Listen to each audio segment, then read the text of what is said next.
Здравейте! Днес ще реагираме на новия сериал на Лили Аначко В.А. А именно... Забрах името, толкова зрично забрах името, но няма значение, днес ще реагираме на този инфлуенсърски сериал.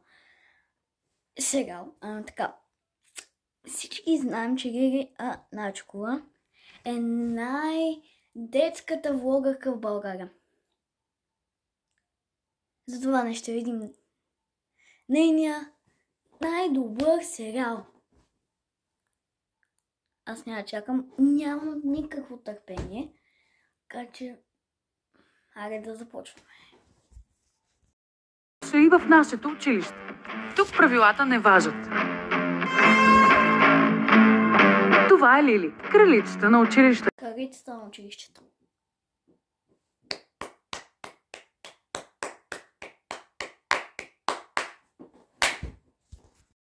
Популярна и с армия от последователи. Никой не смее да й се противопостави. Някой има ли химикал? Ако някой го направи, си понася последствия.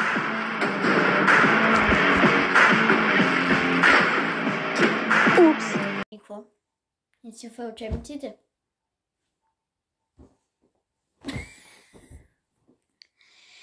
Просто и си в учебниците, братре. Толкова е... Главата ми не го побира. Изрязали са... Какво става? Изрязали са 3 епизода от този сериал, така да го нареча.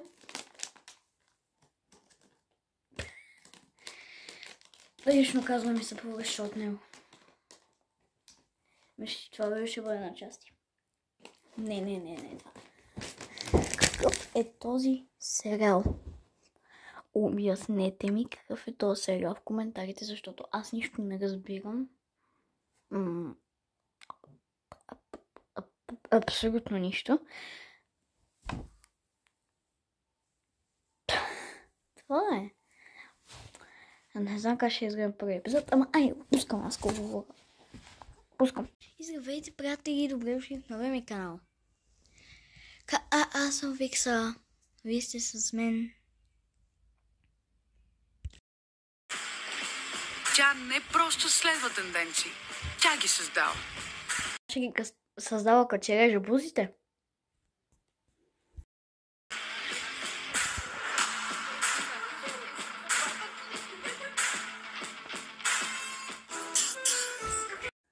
Не.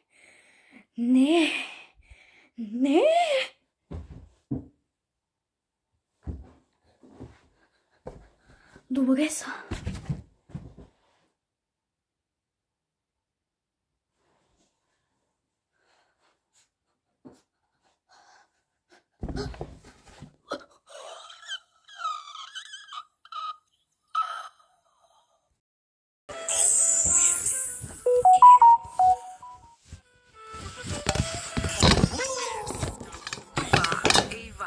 Плейбойът на училището.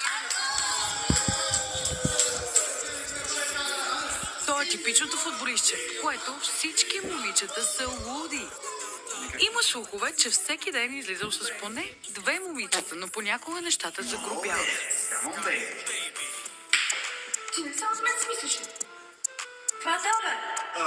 Трябва да знам, някакъв.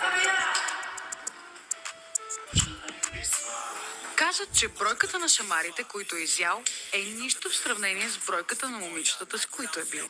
Въпреки многото му бройки, той не вярва в любовта и никога не се е влюбвал. Това е Димов. Той е доведеният брат на Иван, с когото се мрази.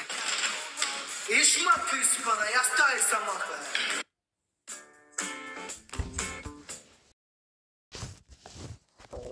Той е типичният махленски бияч, който говори с юмруци вместо с думи. В неговия свят всичко се решава с груба сила. Всички се страхуват от него, освен Лили. Те са най-вървежната двойка в училище. Тяхната връзка е много бурна и токсична. Колкото и пъти да се разделят, накрая винаги се събират. Но ако има някой по-скандален от тях, това е Никол.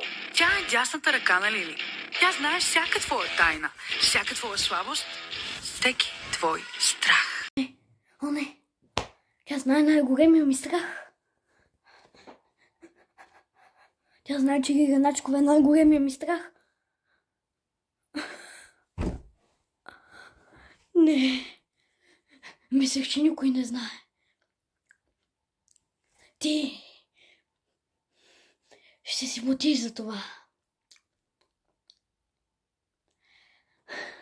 Не мога повече. Ало, Путин, пускай две атомни бомби към България. Веднага.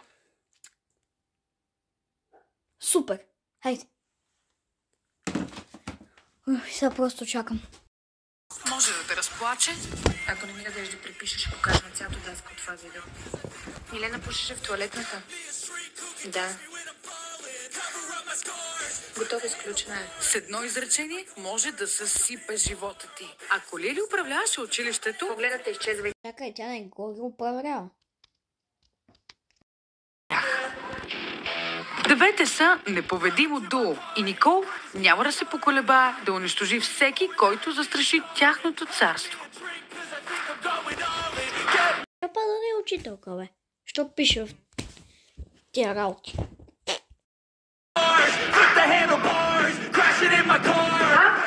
В техния свят или играеш по техните правила, или изобщо не играеш. Лили, ти какво правиш тук? Госпожо, забравих си телефона. Това беше всичко от мен, аз не мога повече.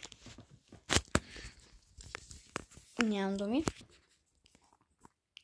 И до следващия път. Чао. И до следващия.